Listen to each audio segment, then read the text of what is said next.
Good morning, good afternoon, good evening, ladies and gentlemen, wherever you are and whatever time it is in the world. Welcome to Everything EPL here on Football Worldwide. Thank you to our host with the most, Mo, who's just unavailable, simple as that today, and his co-host, Cheyne, who have done an amazing job on this segment. But I'm joined by one of my friends, Cheyne, and it's going to be a pleasure to go through this match day of the English Premier League. It's something I've never done before, so I'm actually keen as a bean and looking forward to it, bro. How you doing over there? Yeah, doing great. I mean, other than my team having another bad result as usual lately. It's one hell of a paradox being in your position at the moment, man. In one hand, you've got this jubilation and this ecstasy going forward, and in the other hand, you've got this logical frame of mind where you need to live in the present and realize that the football's not that great. Yeah, the football is absolutely terrible, and it seems to be getting worse. 20% possession, I think we had against Chelsea. It's like about as bad as it can get, but it is a surreal experience. I mean, before the takeover, we would have been fearing, okay, are we going to end up like Sunderland? Because we don't really see much of a future with Bruce as manager and all that. Now Bruce is gone. But there is like this sort of thought in the back of the head, like, everything's going to be okay, though. At least there's like money and there's hope and there's ambition there. Like, yeah. It's weird. Yeah, it is weird, and we'll get to that. It's the weirdest relegation battle. It is. It's a very weird one, man. It's a weird one, but I'm sure it'll make more sense as the season goes on, and like we'll get to that game as it goes on. But I'm going to start off with one of the earlier fixtures on the Matchday. Arsenal, the Arteta train, man. Like I always had faith that it would come good eventually because idealistically it always looked like it should work. There was no reason why it shouldn't have worked. Apart from the fact that maybe they all watch Arsenal fan TV on the weekend and it got to them mentally, but there's no way it couldn't have started working eventually, and it looks like it's working now. What are you making of Arsenal in the last 6 to 7 games, because they're 9 unbeaten now, mate? Well, yeah, a 9 unbeaten, you can't turn your nose up at it. That's impressive. Like whatever league you're looking at, and they are playing some good football. They're not necessarily playing amazing football, but they're getting it done. That's the main thing, and you can see that the players seem to be buying into Arteta's vision a bit more. At times, you could sort of see it on the pitch. Some players were pushing and pressing, other players weren't. It was a really mixed bag with Arsenal. But they look like they're coming together now, which is, I mean, Arsenal fans are starting to get excited again. Yeah, and they actually they deserve it. They deserve it, man. Absolutely. Wouldn't you say? Definitely. Other than like the half a dozen or so on Arsenal fan TV that don't know how to have some decorum about how they act online. But for the most part, a lot of Arsenal fans, you know, they've rode this storm pretty hard, and they've copped an absurd amount of banter from every angle, from every fan, especially Tottenham fans. Mm-hmm. But they're looking good now, and you know, props to Arteta, but also props to Kroenke. I mean, he cops a lot of abuse, but he's been working really hard, clearly, in the last few years on trying to fix their finances first and foremost. If he fixes that, and he's got Arteta there who is starting to make it tick, well, they could be in for like a good spell coming forward. Yeah, I'd have to agree, man. 2 goals in the first 20 minutes and an absolute world-class performance by goalkeeper Ramsdale. What do you think their realistic goal should be this season, man? Because for all the banter, as you said, they should realistically be looking at a European spot. Yeah, they have to be looking at that for sure. You can't have the squad that they have, and I mean, as much as they are fixing the finances, they're still spending a lot of money in terms of their wages and everything like that. They have to be hunting Europe and European football. European football is where they're going to get a lot more money in and be able to afford the players that they got now and try to build upon that. Yeah, fair call, man. Well done on that game. That was the early one. And then the weekend ticked on in Sydney, Australia. Man, I've been watching so many games during lockdown. It's pretty much all I've been doing. I've been guilty of waking up on a Monday morning and just going into Zoom meetings on like 1.5, 2 hours sleep, just faking it completely. I did manage to catch 60 minutes of this game, and I dozed off 30 minutes before the end. I couldn't believe it, man. Usually 2-0 up at Anfield.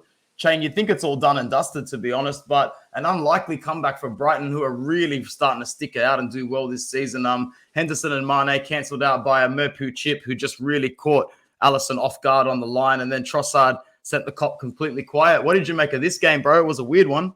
Yeah, this is not the Liverpool that we've known over the last few years. They have been the most clinical team in just about every competition. For them to let that slip and at home it's a weird one. But I think a lot of credit really needs to be put on Brighton, and in particular their manager Potter. He's really transformed what that club represents and their ambitions. I remember when they let go of Chris Hughton a couple of years ago, they come under a lot of criticism because they weren't doing that bad. And the criticism was what do you think you are? You were punching above your weight, even doing what you were. Now all of a sudden Potter has got them playing some amazing football and they look really impressive. And this result is just the culmination of that, really. Yeah, well said, man. And sitting well and truly in the top half of the table, I think it's all about just gathering enough points in the next few games and in the first half of the season to make sure that the pressure's not on towards the end of the season. And so far, so good for Brighton. Man, next one, you're going to take the floor a little bit more than I am. Really good opening hour by your boys, but class prevails, money prevails, talent on the pitch prevails, man. I mean, I'm the biggest Serie A fan that you know possibly, and I can tell you right now, when it gets down to that 60th, 70th minute, it's all about who's got the more talented players on the pitch. Newcastle played very, very well for 60 minutes, my friend, but just in the end, Chelsea had just a little bit too much. But I don't think you really would have expected to get 3 points against what looks to be the most informed team against at the moment. Chelsea grabbed 3 routine goals, but they did need to wait a while for it, man. Well, that's it. I mean, they're top of the league, defending European champions. They are about as close to the pinnacle as it gets right now. Yeah. So we didn't expect much, didn't expect to win, that's for sure. Impressed that we held on as long as we did, especially given the weight of possession that Chelsea had. But I mean, it was a masterclass from their manager too. Every time we had the ball, no matter where it was on the pitch, no matter what player had the ball, they pressed us so hard. We had no movement. There was nothing happening. They came in with a game plan and they understood every single player, and that's, I think, the ultimate sign of a real quality manager and what they do in the Premier League these days. He's had that team so well drilled, whether it was Matt Ritchie who had the ball or St. Maximin who had the ball, it didn't matter. They knew what they were doing and how to get that ball back off them straight away. This Chelsea team, man, we've been doing well on this show for a second, so let's just digress. This Chelsea team, the way they flipped after Lampard, it's one of the most impressive transitions I've seen. This is such a good team. They are clearly the most consistent and the best team in the Prem, and it's almost like they just took the world from underneath the map and just grabbed it by the scruff of the neck. It's very, very impressive. Could the sky be the limit for them this season in a sense that Roman Abramovich, he oozes money. You go and spend 115 million on a striker, Lukaku, and the moment he gets injured, you go and you smack a team for 7 goals, and then you go and score 3 again away from home. It's really, they're spoiled for choice, mate. I don't see many teams being able to stop them this season.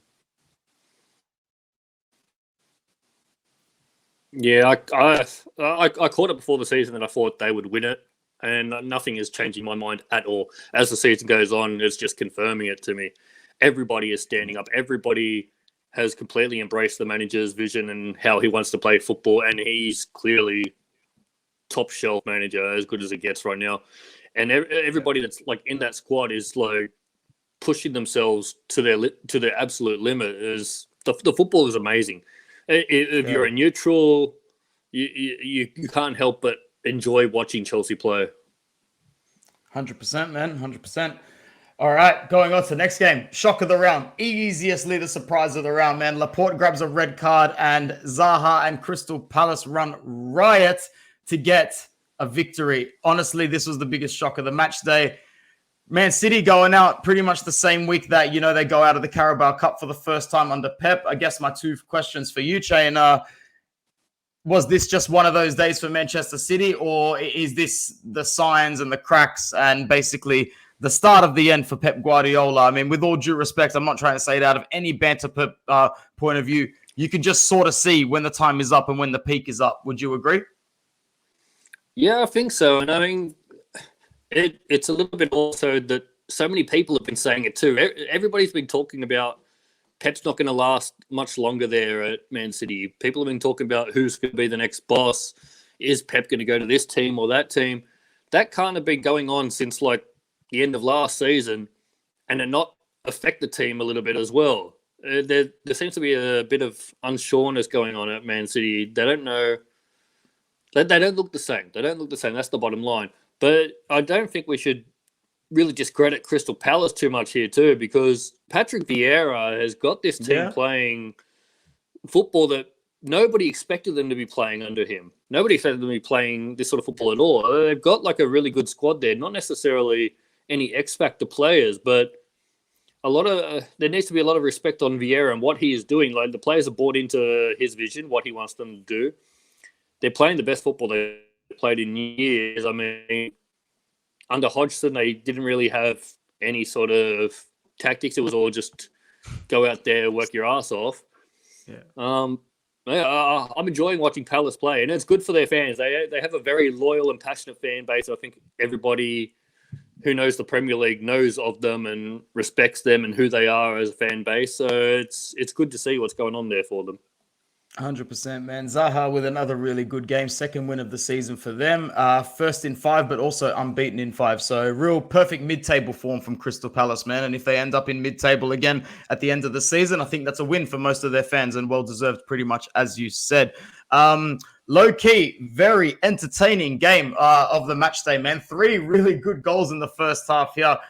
Chris Wood opens it up with a finish for Burnley. And he thought he had an assist moments later, but the goals to be ruled out for both for offside. Brentford pressing pretty hard for the goal after that, but then it was pretty much all about a win for Burnley. 3-0 at halftime and a win at last for Sean Dyche in his 9-year anniversary. If either one of these teams survives relegation, it'll be an achievement at the end of the season, man. But, both of them well and truly could. What did you make of this game, man, even though it was one of the more low-key fixtures of the match day? Yeah, it's hard to pick with Burnley. They're a club that does not have the money to really pump into their squad, but they've got like a pretty decent squad there, and the manager gets a bit of criticism here and there, especially at the moment. Like a couple of years ago, they were punching well above their weight, doing well up the league. Everybody was raving about them. They've come back down to what might be their level, but after having that success, people don't really accept that as a level anymore. Yeah. They've had a bit of a struggle streak so far this season, but it's good to see them get their win, get that monkey off their back. They needed that desperately. Yeah. There's a few clubs in that sort of position at the moment too, though. So Burnley, they're a club where you look at them at times, you struggle to see where they're going to get their goals from. This was a game where everything clicked and they got their win, they got their goals, everything looked great. They need this to happen a lot more often, though. They're not going to get by doing this every other month. Yeah.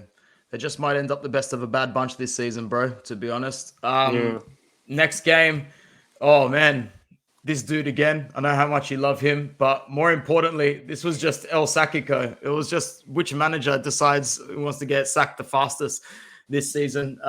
Levy's a mess. Tottenham are a mess. We'll talk a tiny bit about that before I speak a little bit about Manchester United. But yeah, our amigo Nuno is most likely going to be out of a job sooner rather than later. He looked really dejected at the end of the match. And Cheyne, Spurs at the moment, lost cause to me, man. Like, we all know it. As soon as they lost that Champions League final, it was never going to be the same. But this sort of fall, it's starting to reach that sort of like pitfall level where you have to start scraping back up because you don't want to fall further than this. It's going to get to a point, in my personal opinion, you might want to entertain offers around about that 60 million for Harry Kane in January if you need to, and cut your losses on what could have been a triple-digit million sale in summer last time. What are you saying about Spurs at the moment, man? Because at the moment, that's why there is no reason why any Manchester United fan is really smiling after this game, because they're a lost cause. They really are at the moment. It's a case that the rot has set in. There is massive problems there. They put themselves £1 billion in debt, but for the right reasons, unlike a lot of other clubs. They put themselves £1 billion in debt, building this new stadium, setting themselves up for the future. But all of a sudden, they're on the fringe of missing out on Europe. already for this season. If they start slipping outside of Europe, where's the money going to come to replace that £1 billion anytime soon? It's going to take a long time. If they're in debt for a long time without being able to make a lot of this money, they could be in a lot of trouble for a long time. And yeah, you talk about Kane, they might have to sell him at a fraction of the price of what they could have got if they had sold him and been less stubborn about it in the summer. I don't know where they go to from here. But nobody has bought into anything that this manager has to offer. And I'm supporting a club near the bottom, so for me, he's not doing that bad of a job. They've won like half their games, but Tottenham obviously are expecting a lot more than that. Who would want to walk into the Tottenham job, because they know that they're going to walk into a job where they're not going to have a lot of money to spend. They haven't given a lot of managers in the past much money to spend, and you've got a lot of players that are clearly on the way out. All their best players seem to want to leave. If all their best players want to leave, and those that are left there don't have the right mentality, they could be in for a really rough decade. Yeah, I would have to agree, man. They don't really have the prestige with the badge and the name the same way certain clubs do when they dip off for a couple of seasons, man. And, at the end of the day, they were really coasting on that ride with Pochettino, and with no Pochettino and no more stars there, it looks like a sinking ship completely. Yeah, Speaking I think they really regret sacking him. Oh, yeah. That was their biggest mistake, man, for sure. But it was really good entertainment watching the Amazon series, to be honest. Did you get a good look at that? No, not at all. Oh, seriously? I haven't watched anything to do with Tottenham. I don't like Tottenham as a club at all. Yeah, no, fair. Cool. Especially at the moment with Daniel Levy taking every shot he can to try and bring down Newcastle and what's going on with the takeover. It's just like reaffirming my belief that I do not like this club. Yeah, 100%, man. 100%. Speaking of sinking ships, man, I don't know if Manchester United are a sinking ship, but Ole Gunnar Solskjaer is going to have to do more than go to White Hart Lane and get a 3-goal win after that Liverpool result, because at the moment it's just a matter of not if, it's a matter of when. And Manchester United have enough talent on the pitch to beat almost any team, bar maybe 3 or 4 in Europe on their day. This is a team that can fluke a result against any side by playing 80% of the game poorly as well. And that's been their saving grace for a long time. So I just want to ask my guest here today, Cheyne, like after that 5-0 absolute disgraceful drubbing against Liverpool and being able to claw a result like this again, what do you expect to happen with Man United towards the end of the season? Do you think Ole's on the chopping block within the next month? You think they let him see out the season? Because at the moment, I think the best word to describe it is limbo. Yeah, they do seem in limbo. It's really hard. Like, Ole's results haven't necessarily been that bad. I mean, they came second last season. They're coming second behind that team last year. It was a good result. We're I don't know. It's really hard to understand what's going on with Man United and what they expect. The thing that's thrown everything into doubt is the signing of Cristiano Ronaldo, because while Cristiano Ronaldo wasn't there, competing with everybody in Europe and pushing at the top, that was good enough. But you don't add a player like Cristiano Ronaldo and continue to just compete. You're expected to then win. You don't sign players like that without trying to win everything. It's the same with Messi. PSG don't sign Messi and then just want to try and compete at the top of the Champions League. So Cristiano Ronaldo being there, I think, has heaped a mile of pressure on Ole. I don't think he's the manager anymore as a result. They need to get somebody in who will take it to that next level. But the board doesn't seem to want to do the wrong thing by him either. So it's almost like they're caught between a rock and a hard place about what is the right decision here with the squad and the manager. But they've only got a short window of Cristiano Ronaldo as well. I mean, he's on that 2-year contract. I don't necessarily think he will extend beyond that. I wouldn't think so, especially at his age, and especially if he does want to go back to Portugal to play as well, and not just go back there to play for meaningless reasons. Just he wants to try and help be successful there too. So if they've only got that short window, they've got to act on it, and to act on it means you've got to sack that manager. Then you need somebody who's going to take them that next level, and Ollie won't be that manager. Who in the world at the moment could come in at such short notice and take over a club at this magnitude besides Antonio Conte? But as someone who knows Antonio Conte very, very bloody well, this would be a circus, man. This would be a Netflix series waiting to happen. Antonio Conte up against the Glazers. The only way I could see this working is if Conte walked in head first. And he's the kind of guy to say this, to walk in and go, I'll stay this season and the next season. I'll win something and then I'm out because I know that we won't be happy after this. So it's a weird one, man. Besides him, who else is going to come and take over? Well, and I could see that wouldn't necessarily be that bad. I mean, if Manchester United trying to like capitalize on having Cristiano there, bringing in Conte just to try and win that trophy and then move on, it's not necessarily a bad thing. I mean, they're not a club that needs to go on a massive rebuild with a long-term dedication. They can rebuild at any moment and be successful at any moment. So they don't have to worry about long-term ambitions. So they can get somebody like that in. But the only other option really is maybe Zidane, who obviously has that relationship with Cristiano for many years. He knows how to handle big egos, clearly. So he's maybe somebody who could come in and get it done. But, I mean, at Real Madrid, he had the ultimate team. They were as close to perfection as it got.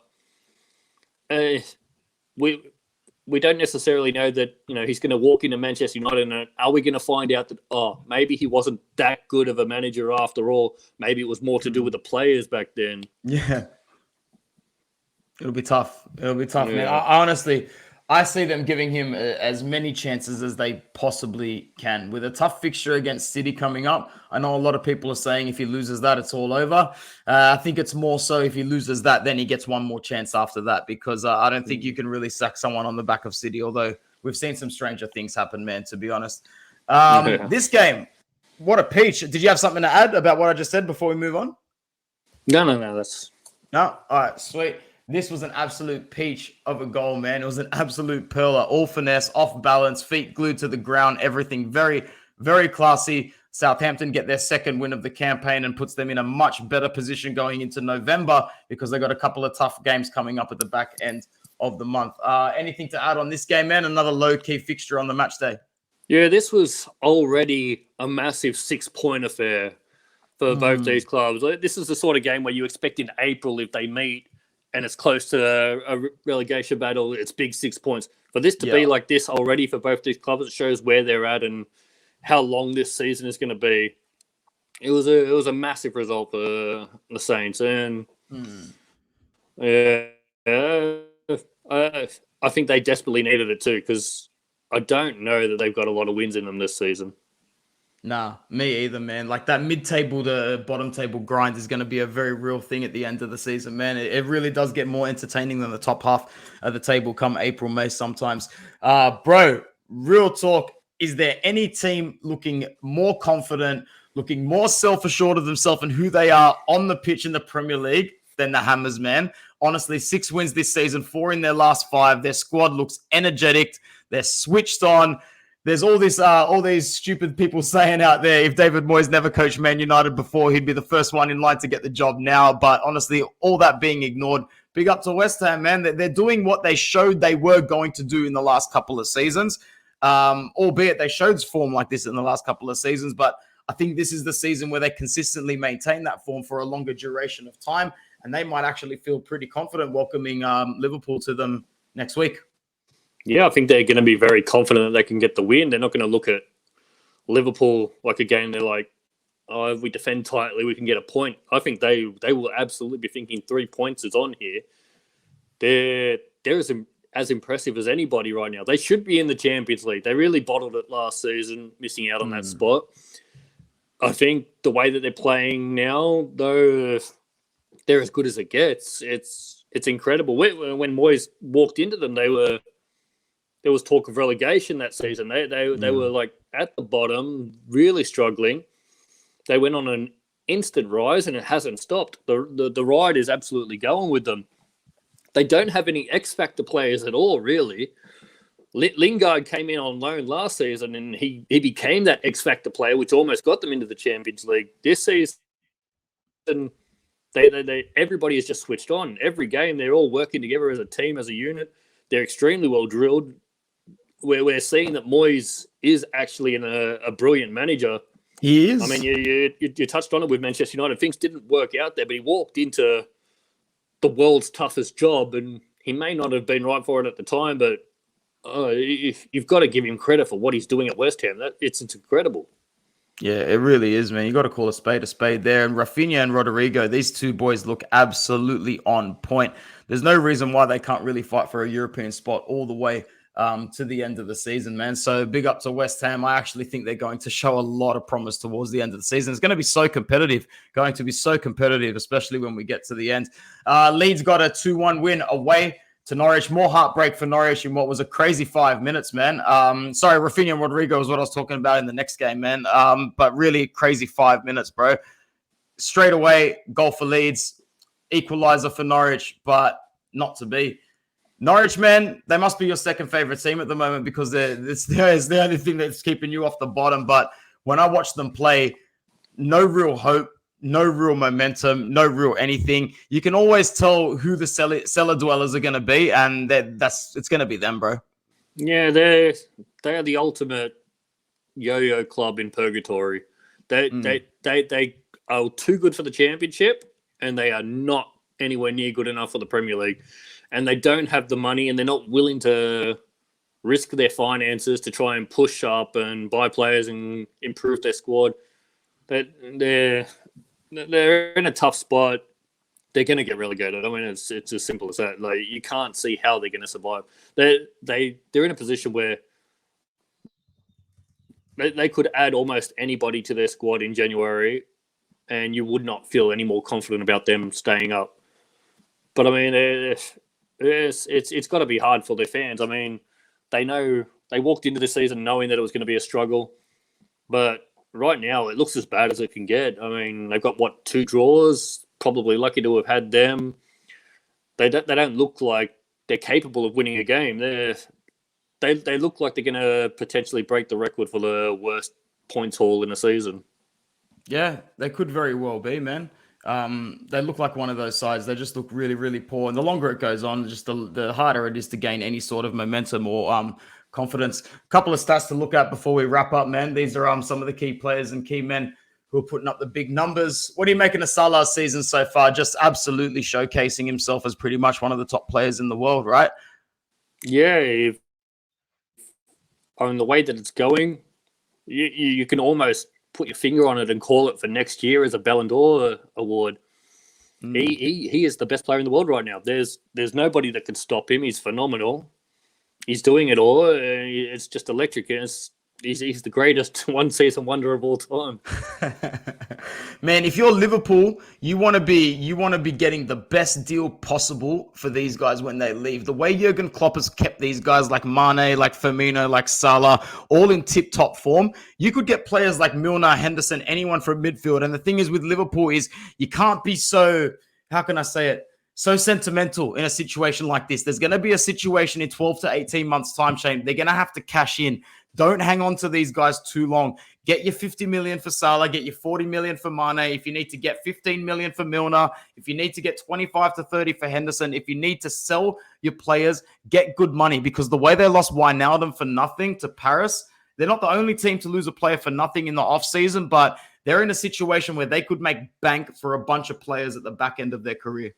Definitely, and I think their owners will be thinking this very strongly. Their owners are very financially motivated. They don't really, they're not the type to just go out and splash money, and they don't exactly like seeing players leave for nothing. It's the same with their other sports team, Boston, in like the baseball.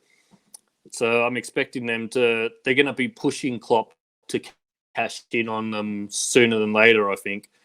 But they've got to get that right, because I mean, if they're going to be watching the books, and I mean they are living at the moment with like about €500 million in debt.